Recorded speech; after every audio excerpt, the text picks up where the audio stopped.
Hello kids! Today I'm going to show you how to go from this ugly piece of trash to this! So, my #1 requested video, surprisingly enough, is a makeup tutorial. Now, I'm going to try to film one, because like I said, it's my #1 requested video. Please excuse my face currently. I look like a piece of trash. That is because I do not have makeup on. No, I'm not sick. That's just my face.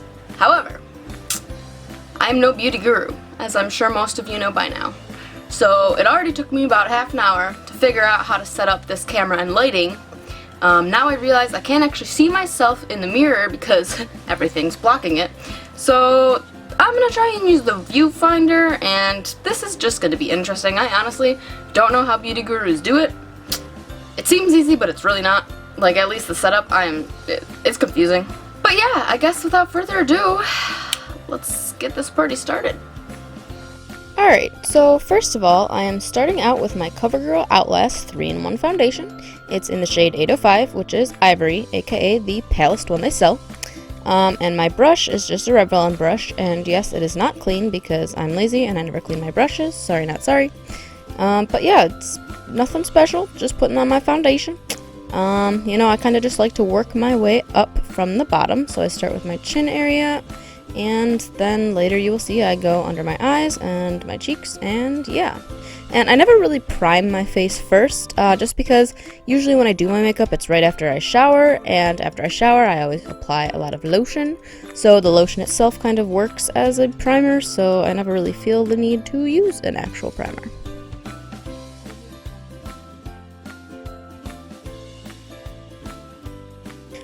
Now the Beauty Blender. This part is important because okay, first of all, this is a knockoff Beauty Blender, so don't think I'm fancy, because I'm not.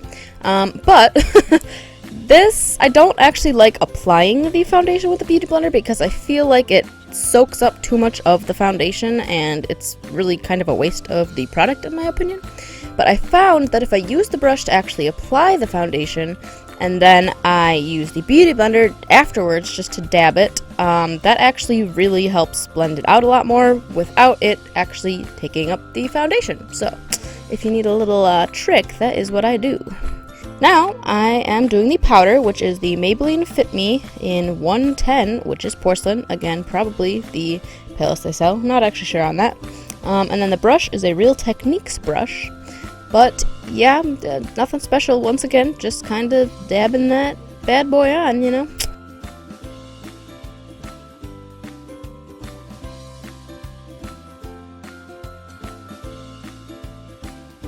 So once my foundation is done, I just apply a little Soft Lips lip gloss just to get any extra foundation off of my lips. And then it is time for the eyebrows. So I just kind of brush them through, straighten them up. This is the Maybelline Brow Precise in Auburn, which, yes, you might be thinking, my hair is not auburn. It used to be, so this used to match, and I just haven't bought one that has matched. But as you can see, it's almost gone, so that will have to happen soon. But, you know, it looks close enough. I don't really care, I'm not that particular. But yeah, I just kind of start from the bottom again. I always draw like a little bottom line just to, you know, give myself a guideline, and then I just fill the rest in and brush them back out once I am done.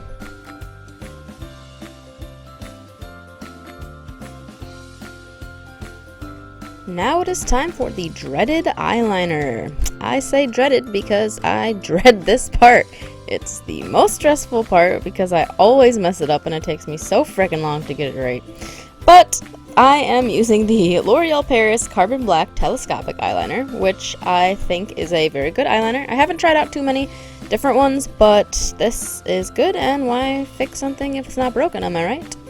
So I just kind of draw my little wing, and then I fill it in, and as you can see, it's really looking pretty crusty right now. It's definitely a work in progress, but I will go over it 2 to 3 times so that, you know, eventually it gets darker and I can just kind of refine the lines.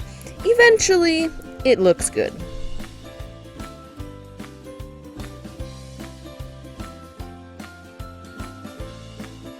So there you go, finished product should look something like that. Now it is time for the eyeshadow. This is the e.l.f. Flawless eyeshadow. I don't know what type of brush that is. It's just a little brush that I got in a pack with a bunch of other brushes. They weren't expensive at all. They were actually quite cheap, I'm sure. But this one I use pretty much for everything. I just really like the shape of it. It's really good for applying as far as I'm concerned. But yeah, as you can see, I'm just using the black, and I'm just kind of working from the out in. So I don't work from the very start of my wing, but I kind of work from kind of the start of my actual eyeball, I guess you would say. And I just kind of shade it in.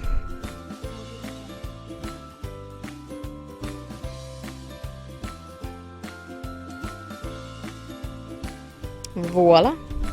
Now it is time for the bottom. So this is where the double wing look comes in. First, I just like to kind of outline my eye, you know, get a little darker down there. And I never use eyeliner because I feel like that's too dark of a look, so that's why I've always used eyeshadow. I suppose if you're going for a more dramatic look, you could use eyeliner, but I just don't want to. Alright, so as you can see, with the brush that I was talking about, it is very easy to just kind of draw an extra little wing down there. It really doesn't take any skill. Then it is time for the white eyeshadow. This is just kind of to make the eye pop a little bit more, kind of make it look like a little bit more of a finished look. So putting it in the center of my eyelids, and that's pretty much it. And then I always put it kind of in my inner eye just to kind of brighten it up, I guess. And then I even put a little bit between my two wings just to kind of make them both stand out a little more.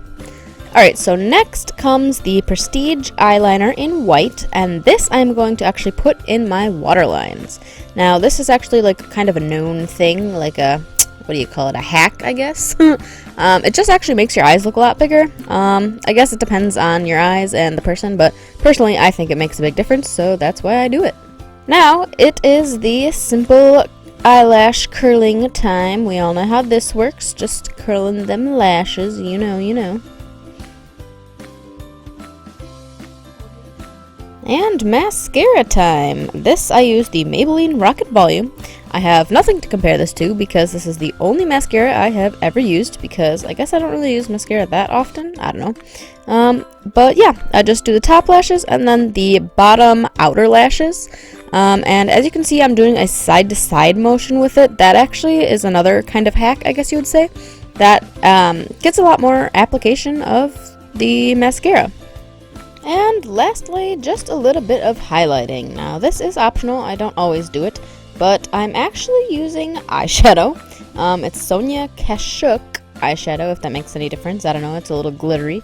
But I literally just use white eyeshadow as highlighter because that is how pale I am. Yes, so I'm just putting it on the typical highlighting areas, you know, nose, cheekbones, a little bit on the chin, and then we are all done. Okay, so I hope you guys enjoyed my video. I hope it was helpful to those of you who want to know how to achieve this look. Like I was saying or not saying, I don't know, I haven't done the voiceover yet. But every time I do this makeup, it turns out a little bit different because, not because I wanted to, just because it does with, you know, the whole eyes and everything. But the general, you know, double wing look is my look. So if you want to learn how to do that, then there you go. And yeah, I guess that's it. Thumbs up the video if you liked it. Comment down below letting me know if you liked it, and subscribe for more videos similar to this one.